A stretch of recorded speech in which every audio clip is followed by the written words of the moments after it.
What is up, YouTube? This is Nanashi with a brand new deck profile video. This time I'm going back and taking another look at my gold deck, the Spirits. Spirits are one of the oldest archetypes in the game. I can remember back in the old days when we had to deal with the old-fashioned Yatagarasu lock. And they recently received some new support in the Shinobird archetype, so I thought it'd be fun to take a look at the new version of my deck that uses this brand new support. Let's see where this goes. Starting off with the level 4 Spirits, we have Triple Shinobird Crane, one of the new ones. All spirits share the same effect. They can only be summoned in certain ways. The main deck ones, aside from one, say they can only be normal summoned or set. They cannot be special summoned. But then each of them has their own unique effects. This one's unique effect says that if it's face up on the field and you summon another spirit, you draw a card. Also, they all share the common effect of at the end of the turn they were normal summoned or flip face up, they return to the hand at the end of the turn. Izanami, or I'm a Nazi if you read her name backwards, her unique effect is that you can discard a card upon her summoning to add any spirit monster from your graveyard back to your hand. Aratama. This monster says that when it's summoned, you get to add a spirit monster from your deck to your hand. And then of course we have Nigitama, one of the best spirits in the game. Upon its normal summon, you get an additional normal summon for the turn of any spirit in your hand, but you can only gain this effect once per turn. Also, if this card happens to go to the graveyard at any time while you control a spirit, you get to draw a card. Then we move into the level 8 spirits, starting with 2 copies of Hino Kagusuchi, old spirit monster. I really don't use it to summon. I mainly use it as a cost for other card effects, but I have been able to summon it more than once, and its effect is pretty good. 2800 attack, and if it manages to do battle damage right before your opponent draws for their turn, they have to discard their entire hand, meaning they can only play with a single card they top deck. Then we have the 2 new ritual spirit monsters, Shinobird Peacock and Shinobird. They have very similar effects. Shinobird says that when it's summoned, you can return up to 3 monsters your opponent controls to the hand. Shinobird says that if it's summoned, you get to return up to 3 spell traps your opponent controls to the deck. These do not target. Bear that in mind. On top of that, if you successfully use either of their effects, you get to special summon a spirit of level 4 or lower. This is major. It ignores their summoning conditions. Baron Peacock says that you can special summon one from your hand, whereas Baroness prefers to summon one from deck.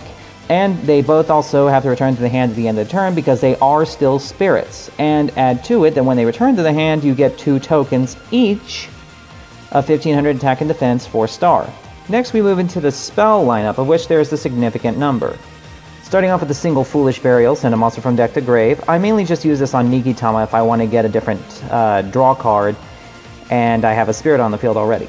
Triple Pre-Preparation of Rites. No spirit deck, or no ritual deck rather, should ever be without this card.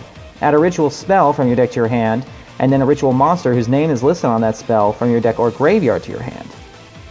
Double 7th one. This card is multi-purpose in this deck because it's discard fodder, the 7th one target is really funny, and I can discard the spell card itself in the event that I did draw it for a ton of other bonuses. Shinobird's Calling is of course the ritual spell you can use to summon Shinobird or Shinobird. The big detail about this spell though, you can banish spirits out of the graveyard as part of the cost. You do not have to use ones in your hand or field. Triple Trade-In, because as you saw I have 6 different targets that I can recycle right back into my hand if I need to. Double Twin Twisters, mainly just spell trap removal because I needed something, and it is discard. It does have a discard cost, so I can get rid of that extra Nikitama in my hand. And Triple Exceeds Change Tactics. I've tested this card in this deck, and it is one of the best draw cards for any deck that has Exceeds potential I have ever seen. It's reusable Upstart Goblin with half the cost.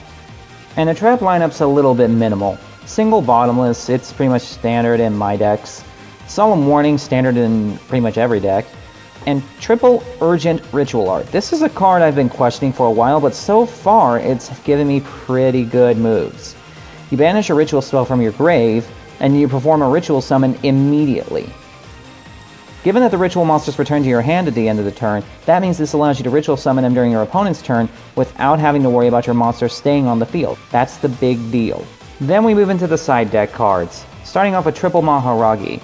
During your next draw phase before you draw after you summon it, You get to look at the top card of your deck and put it on the top or bottom. This helps cycle out possible bad draws, like 7th ones you don't want, or extra copies of a spell card you don't need. I'm putting it in the side right now because I just can't think of a thing to take out for it. If I need to, I'll take out a Crane, possibly, to replace it with this. Double Dark Hole, Triple MST, Compulsory, Double Fiendish Chain, Double Memory Loss, Mirror Force, and Torrential. And finally, we get to the extra deck, which is all Xyz for the moment.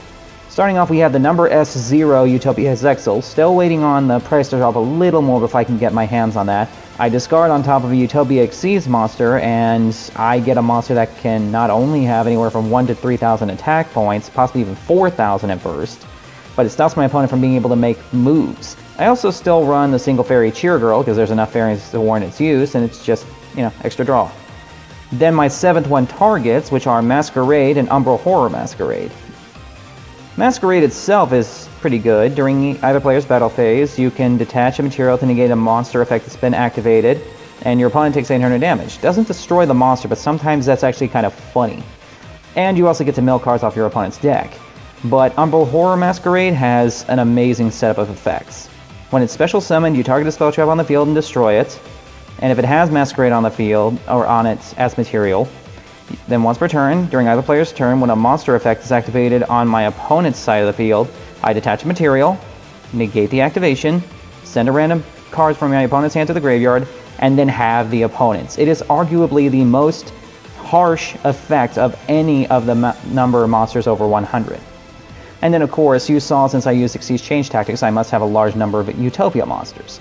Triple Utopia, Single C Utopia Ray, Triple S Utopia Prime, and I think Utopia Prime's just better all around, and Double Utopia the Lightning. And I do still run one copy of Utopic Dragon in the event that my drawing's so poor that I just end up getting both my 7th ones, and this way I have viability for both copies. And that is the deck. It still has a couple of small mechanical issues. I do tend to dead draw a lot of my higher level spirits without the ability to get rid of it, but thankfully cards like Trade-In, Twin Twisters, and Izanami can help me cycle some of those cards I don't need out and then bring them back when I do. I hope you guys enjoyed the profile, and if you like the deck, feel free to say so and make comments about how I can improve it. This has been Nanashi, signing out.